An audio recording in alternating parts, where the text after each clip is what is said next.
Welcome to Networking RX, a podcast devoted to helping business professionals like you enhance your networking skills in order to become more proficient giving and receiving quality business referrals and improving the overall quality of your life and the lives of those around you. The Networking RX podcast is a production of AmSpirit Business Connections, an organization whose mission is to empower business success through networking. I've always believed that compassion, empathy, and kindness can be big assets in the business world. Throughout my career, I sought to rewrite the prevailing cultural script about business success. One could be compassionately competitive, kindly ambitious, and empathetic, yet decisive. This mindset resulted in great success for me personally, as well as for my employers and clients. Thank you for joining me. Welcome back for another episode. This is Frank Agan, founder and president of AmSpirit Business Connections. Welcome to the Networking RX podcast. That opening paragraph is not mine. I am not that eloquent. I have a guest on today, and she is an author, and she is also a consultant. She has a business called Red Slice, and I'll kind of let her talk about it, but she is kind of a branding person. But not your typical branding person in that we all have a past. Makes it sound really ominous, doesn't it, Maria? You have a past. But she's a branding expert, but she's written a book called The Empathy Edge. And she's kind of tied her business life into this book. And while she talks about in the book that she's really always been empathetic, she had we'll call it an episode in her life that really kind of instilled in her that, hey, this has got to be part of my passion. I have to weave this into what I do. So, Maria, thanks for joining us on the program. If you want to kind of fill in all the things you've done, and then let's talk about empathy. I see this as an important component of professional relationships because everybody thinks about business networking. It's, kind of hardcore, have a good handshake, blah, blah, blah. But I think it really comes down to our relationships with each other and liking each other and caring about one another. Those are the people who do business together. So anyhow, enough about me. You. Yeah. So as you said, I have a brand consultancy called Red Slice. I help entrepreneurs and fast growth businesses create a brand story that helps them connect with the right customers. And through that work over the years, I noticed a shift with a lot of my corporate clients, especially, that they wanted to be seen as empathetic, which is not something that they used to say 10, 20 years ago. So for a variety of other reasons that came together in the fall of 2016, I embarked on this journey of trying to make the case that empathy is not just good for society, it's good for business. It's good for collaboration, it's good for innovation. And luckily, the data and the research is out there that proves that this is the case. This is not just my opinion or the opinion of other people that want to talk about soft skills. There's actually plenty of data and plenty of research out there that proves that companies that operate with empathy, leaders that operate with empathy, have more innovation, more creativity, and that there's this host of other benefits where, from a corporate perspective, they increase employee engagement, employee loyalty, talent attraction, talent retention. But on the individual level, leaders that lead with empathy, authentic empathy, experience things like the loyalty of their own teams. They experience better productivity from their teams. And you can translate this, like you were saying, to any interaction you're having, especially in the networking world, because an interesting nugget is that empathy is the number one trait of successful salespeople. So if you're talking about needing to be in a group of people where you're networking, you obviously want to network with people you like, people that are genuine, that are authentic. But the best success you can get in those environments are if you can practice empathy and bring that to the exchange so that the people you are interacting with feel seen, heard, and listened to. And that is the key to successfully networking and successfully creating those relationships that last for the long haul. It's interesting you say that. I had a conversation with my wife yesterday, and we were talking. She works for a Fortune 500 company. Well, she works for L Brands. They need all the help they can get. She works for L Brands, and she's in executive compensation, and so she sees a lot of the communications. One of the things that a lot of the institutional investors are doing, coming to them and saying, hey, we need you to have more of a purpose. We need you to have more of a purpose, not just for L Brands, which is the parent company of Victoria's Secret and Bath and Body Works, but really other companies just saying it just can't. You're not just selling bras and panties. There's got to be a more holistic or more, I guess, empathetic, to use your word. Purpose-driven. Purpose-driven. Purpose-driven. Yes. And absolutely. Really kind of forcing it. And the way I see that is that's really kind of a top-down. These are the investors, top-down, forcing companies. It's not about profit. I mean, it is. We need you to make a profit, but there's got to be a reason, a longer reason. And they're probably seeing the research you're seeing, saying, you know what, we're going to all do better if we get you to do this, to see this. Yeah, I think it's about flipping the script on what success means. I mean, several months ago, the Business Roundtable, which is the collection of the largest, I think, 200 companies in the US, got together and actually changed their mission statement. And they changed just a couple of words, but they were very meaningful. It was about existing for the benefit of all stakeholders, not just shareholders. So we're seeing a fundamental shift in what people expect from capitalism right now. And this idea of what are you doing beyond the widgets you sell, right? We obviously know every business is there to make money.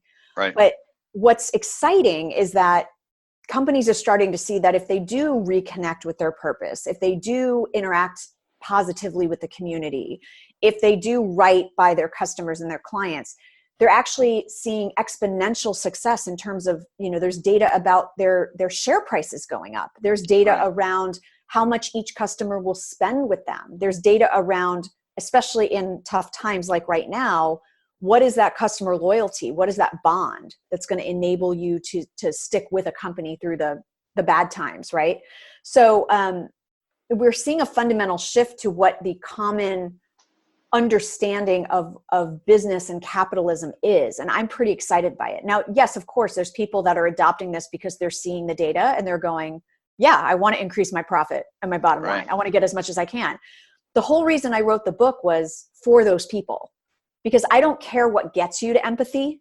The fact that you get an empathetic mindset and you adopt an empathetic mindset, you're already there. It's like being pregnant. Doesn't really matter how it happened. You're pregnant now. Oh, there you go. So the fact that they're adopting empathy, yes, they might be adopting it initially for selfish reasons. Right. But ultimately, I have seen in my career, and I talk about these anecdotes in the book, where that actually transforms executives from the outside in because their feedback from the world changes. They like what they get back as a result. And so they say, I want to do more of this. Like Ebenezer Scrooge. Exactly. I mean, whatever it takes to lead people to that, to be more empathetic with their employees, with their customers, with their community. Yes, they might have started doing it for a selfish reason, but eventually it becomes part of their standard operating system. Yeah, there were two lines in the book that I underlined. If you do a good deed for a selfish reason, are you a scoundrel? Maybe. I thought that made me chuckle. But the other one, you basically you say, but those of you who are here for that shiny top coat of empathy that you believe will boost your bottom line, you're welcome too. I will Trojan horse you into authentic empathy if I have to. I thought that was, but I mean, I think some people, what I took away from that is some people come to this with an empathetic heart. This is just who I am, and this is the perfect formula or the perfect platform for me. I love this. Mm-hmm. And I always like to say I'm not empathetic. I try to be empathetic because I don't ever want to just declare I'm something. We're always a work in progress, right? I can always be more empathetic. Mm-hmm. But then other people, like you say, come to this because it's like, hey, there's things for me here. Right. And then they come away, well, it really works best if I'm authentic because people can see through it. Right. And it's that empathy veneer, right? And it's about consistency. It's about not, we give money to the food bank once a year that makes our organization empathetic. Right. No, it's about truly, the leader, the CEO of Zoom Communications, for example, has long before this crisis hit, has talked about the fact that, when you're doing things for your customers in hard times, it's not the time to exploit them to make a profit. You should be trying to use your resources and what you have to offer as a company to make things better. And what they've done in this current pandemic is offer K through 12 schools free access to Zoom. Yeah, I saw that. Yeah. Huge, right? So, yes, is that good PR? Absolutely. It's great PR. But the reason he's doing it is not a bunch of people in a boardroom going, how are we going to get really good PR right now? Oh, let's do this. People will love us. It was more about an ethos that leader has infused into the organization in many other ways, not just this one thing. Right. Through hiring, through training, through what they do for their own employees. That's how you get authentic empathy. And that's how you avoid the empathy veneer, is if empathy is really part of the organization from the inside out. Well, we may have gotten ahead of ourselves, and that's fine, but define empathy for us. How would you define it? Well, there's a lot of different definitions out there, and everybody that I interviewed for the book had their own definition. And even the dictionary definition has changed over time. From the 1500s, sympathy meant something much more akin to empathy. So you really have to look at sort of where we are in modern psychology. And I've adopted this definition that I think really works for the business context, which is that it's not really a feeling, but it's a mindset. It's a way of perspective taking, so that you are seeing things from the other person's point of view. But where I take it a step further is that actually has to lead to action. It can't be enough that I'm seeing things from your point of view, but I'm going to do what I want anyway, right? It's about what is the action that I take. And in the book, and the lens that I look at it through, is that the compassionate act, compassion is the action that empathy can take. Now, empathy does not mean caving in. It doesn't mean being nice. It doesn't mean all of these things. It's literally about a mindset of taking someone's perspective and using that information to make a decision and take an action. So how you take that action can be informed by, I understand Frank's point of view right now, and I'm going to find common ground with him so that when I take my action, I could be delivering news that you don't want to hear, right? It doesn't mean I'm doing what you want. That's submission. That's not empathy. Right. So I think that's where we get caught up in a lot of leaders who don't want to have this discussion that empathy doesn't have any place in business. It absolutely does. There's studies by Google that has shown that their most innovative products are the result of teams high in empathy and collaboration and communication. So we are talking about bottom line benefits here, but it's really about a mode of decision making, in my view. You know, as you're talking, I'm thinking about what I term, or what people term as the Lake Wobegon effect, and that's where people kind of look at themselves and say, well, I'm one of the best drivers out there, or my kids are the smartest, right? So we have this, and the reason I thought about that is I used to work for a company, and would have conversations with the owner and just talk about generosity and things like that. And she would throw, well, I'm generous. And she would point to one thing, right? I did this. And I wonder if that happens out there in the corporate world when you start talking to people about empathy, if they don't want to hear it because I don't think there's anybody out there that says, well, I'm not empathetic. They're probably like, well, I already do it. Don't waste my time. Right. A couple things on that. Number one is, first of all, anyone who says they're not empathetic is lying, because human beings are hardwired in their DNA for empathy. There's scientific evidence of that. So right. What happens is just that muscle might have atrophied over time. And that's why I call it, the habits in the book are about practicing to shore up your empathy muscle, going back to the gym, right? And doing these things that might feel forced at first. It never feels good to do 50 crunches your first day in the gym, right? Right. But the more that you practice these things, the more that they will become part of how you operate, so that all of a sudden they become automatic. The second thing is, I get a lot of people when I'm talking about the book that say, I've always thought I was very empathetic. But what tempers that is, one of the tips around leadership is that you listen more and you stay humble. And I think it's the humility.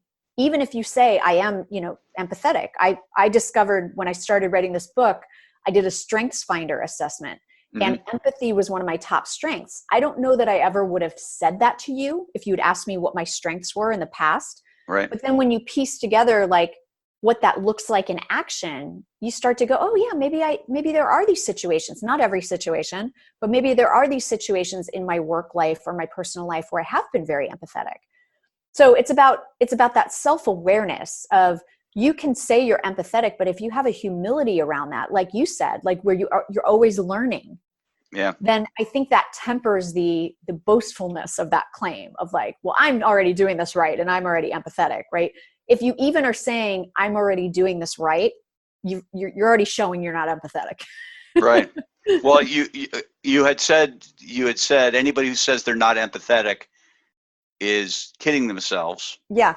But I think the reverse is true. Everybody who thinks, hey, I am empathetic, is probably kidding themselves as well. That's a very good truism. Yeah. And Yeah. I think people use the I'm not very empathetic thing for a couple reasons. One, they use it as a cop-out for not having to be empathetic. Well, Right. it's a skill I don't have, so I don't have to be kind and compassionate, and I can act like a bully at work. But I'm hard drive. The other thing is like, they see this this either or situation. Like if I'm hard driving and ambitious and I get things done, I'm not empathetic. I'm not soft that way. And that's the whole point, is compassion and cash flow and creativity can coexist. Like, again, there's research, there's anecdotes, there's company case studies, and there's interviews with leaders that I did that show that many of the reasons that so many of these people are successful is because they are empathetic, because they do act on that empathy. Quick question, I guess gender related in the corporate world, is that notion that, women aren't supposed to be soft to be successful. And I guess men shouldn't be either. Is that a barrier? Hey, I don't want, I've worked so hard to get this position as a woman. I don't want to back off of that. I don't know what your thoughts are on that. Or yeah, I decided not to delve into gender. I actually had an agent early on that said that they would represent the book if I changed it to feminine traits as a competitive advantage. Right. And I turned her down, because the whole point is that empathy is a human trait. Right. And some of my most empathetic bosses have been men, and two of my least empathetic bosses were women. I mean, toxic bosses were women. Right. So I think we need to get away from this gender conversation about this, because there's highly empathetic male leaders that I interviewed for the book, or I profiled. Satya Nadella at Microsoft is a perfect example. He cites empathy as one of his markers of success. Like he says that leadership demands empathy. So you have a lot of these very visible men that are leaders that are speaking out that this is something important. On the same token, I didn't delve into the whole, because you get the other thing that like, well, women are just more empathetic than men. And there's actually not. I spoke to a woman who profiles very successful female leaders. Mm-hmm. She's a best-selling author and she profiles them. And she said, she's never really found hard data that shows that. What she has found is that the women who are crazy successful in leadership often cite empathy as one of the reasons they are so successful. So that's a different thing than saying women are more empathetic than men. But the women that are successful leaders will say that one of my secrets to success has been empathy, collaboration, communication that got me to where I am. So maybe the ones that really are successful are more willing to admit that that's one of the reasons they are successful. Practices. You talk about practicing empathy. Give us some ideas as to what people can do to strengthen that muscle. Because I think a lot of times people just lose out on opportunities to be empathetic. Yeah, it's interesting. I spoke to a psychologist when I was writing the book, and I spoke to a few other sort of science professionals, and I said, can empathy be learned, right? Or if, in the nomenclature I was using before, if that muscle has atrophied, can it? And absolutely it can be strengthened. It's not that you have to learn it. But one of the psychologists that I talked to in the book works with very severely autistic children and children who lack empathy. And, it's one of those things where she said, we give them a rote list of activities to do to help strengthen their empathy. And again, as I said earlier, it feels forced. They're not doing it intrinsically, right? Right. But what happens over time is that their brain wiring changes, because now they're getting feedback from the world that's positive. And eventually, the more that they practice doing these rote tasks, the more it becomes part of who they are and their identity. And that's why there's so much work being done worldwide to help children, get them while they're young and Right. get it so they're not even thinking. They just wouldn't know any other way to act and respond to people except with empathy, right? So one of the biggest practices as an individual that you can do, and that's the one I listed first in the book, is about practicing presence. And I know that sounds a little woo-woo, and you talk about mindfulness, but really, if you think about it, if there's too much gunk going on in your own mind, and you're anxious and you're worried and you're thinking ahead and you're on your phone and you're Right. you're not present with the person that you're talking to. So how can you, number one, detect what they need, detect where they are, but also you don't have enough room in your head to adopt their point of view, because your own point of view is crowding Sure. everything out. So whatever that means, whether you start your day with a 5 to 10 minute, that's it, 5 to 10 minutes, like go for a jog, go for a walk, meditate, if that's what that means to you, knitting, sitting with your coffee without any computer or phone in front of you for 5 or 10 minutes a day. A lot of experts that I spoke to in the book, especially before big contentious meetings, taking a moment to ground yourself, taking a few deep breaths, not running from meeting to meeting so you're sort Right. of scatterbrained. So I think that's a really important one that's underrated in terms of how you can start to open the aperture of your mind and go, okay, I need to be in this situation. It's not about me. I need to sort of lower my own stress and my own anxiety so that I can make room for seeing the situation for what it actually is. So that's a really important one. Gotcha. Years ago when I started to really kind of try to adopt the notion that I needed to be more thoughtful, more generous, more altruistic, I just started keeping a list of things, okay, what did I do today?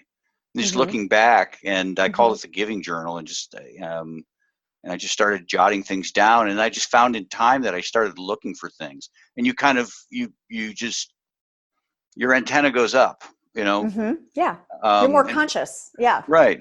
Yeah. Right. And I can see this kind of the same sort of thing. I'm like, okay, just asking myself, because it's easy to say, well, I did that. I was empathetic. You remember that example? It was 2 weeks ago, yeah. What about the 2 weeks since? Yeah. And it really needs to be exactly a daily sort of a practice. It is a practice. And I think, that's why I gave so many options to people from the leadership point of view, what they could do with their culture and what they could do with their brand, but it doesn't mean you have to do all of them at once. Right. The other really big one that's helped me, and I think this is really relevant from a networking perspective, is to get curious. So often we go, or, people go into a networking situation about what's in it for me. And we've heard that before about being generous in networking, but it's beyond that. It's about, are you genuinely curious about the person that you're talking to? And not so that you can butt in at a time that it makes sense for you, but when you ask a question, are you genuinely taking in the answer? Are you becoming sort of an investigative journalist with another person? What's their work like? What do they do? How did they get into that? What are they passionate about right now? Yeah. The people that want to talk to you and ask questions to you network more successfully than the people that go into the room going, who can I give my business card to? Right. And we hear that over and over again. And the funny thing is I hear that over and over again from people who still do that. Yeah. And it's like, well, that's where the self-awareness comes in. Right. So what I have found, because I am constantly working on empathy myself, ask my husband. But I have found that especially when you're going into a contentious situation or an uncomfortable situation, which for many people, a networking situation is uncomfortable, get the focus off you, right? So yes, you want to promote yourself and you want to be confident in what you have to offer, but lean towards asking questions first. And I have found that even when I'm in a debate with someone, for example, who has a differing point of view than me, I'm trying really hard, instead of like, here's why I'm right and you're wrong. Right. Like, why do you think that? What causes that perspective for you? How do you see success? Like, tell me more about that, asking that probing question, right? And that has actually helped me greatly in workshop facilitations where the conversation gets a little contentious when we're dealing with brand strategy and messaging. Right. It's like, well, no, let this person talk. Like, I might not agree with them at that moment, but I want to hear more. So again, I don't necessarily have to acquiesce, but at least now I understand where you're coming from. Right. Because I've asked you and you've told me. So I think this idea of being curious and asking questions and not making it all about you is huge for empathy, because if you ask questions, people will tell you what their point of view is. And then you don't have to guess. Right. Okay. How could the listening audience help you? Buy your book, The Empathy Edge, Maria Ross, Harnessing the Value of Compassion as an Engine for Success. That's certainly one thing, but I would love that. And they can leave an Amazon review if they like it or don't like it or whatever. Yeah, that's great. And you'll take that $2.50 that you'll get for the sale of that book. And that much, huh? Yeah, that much. Yeah. But beyond that, I mean, you're a professional speaker. You work with companies on branding. I do brand workshops. So, companies that are pivoting or rebranding or re-energizing their brand message, I work with them. And then obviously with what's going on right now, I'm talking a lot about this book. So I'm doing workshops and trainings for leadership programs, for employee resource groups, for helping just stressed out work teams collaborate better right now. So I'm really going deep into some of the tips and the practices around how to be more empathetic and how to strengthen that empathy muscle. Right. And for those who are listening, we are recording this on April 7th. So we are in the height of the coronavirus. It's probably not coming out until sometime in June. But anyhow, and God willing, we're through it by then. They're still talking about that. Right. But, that's the thing is I wrote this book before there was a pandemic because there is a need for greater empathy so that organizations can perform better, so leaders can be more successful. It's relevant pandemic or not.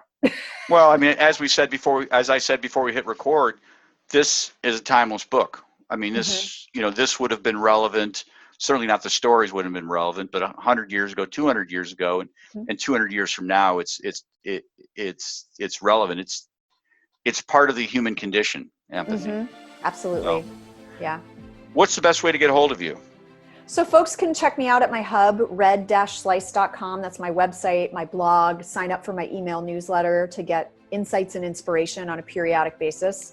And then on Instagram, I'm Red Slice Maria. On Twitter, I'm Red Slice. And on Facebook, I have a community, Red Slice there too. So, and then folks can always connect with me on LinkedIn, Maria J. Ross, and then just drop me a note and mention this podcast so I know where we connected. Okay. Well, I appreciate your time. Thank you so much. Thanks for joining us on the Networking RX podcast. Please put what you've learned into action today and let us know if you have questions, comments, or ideas for future topics. You can email them to us at podcast@amspirit.com. That's AMSPIRIT.com. Finally, so you never miss an episode, be sure to subscribe to the Networking RX podcast through iTunes, Overcast, or however you receive your podcasts.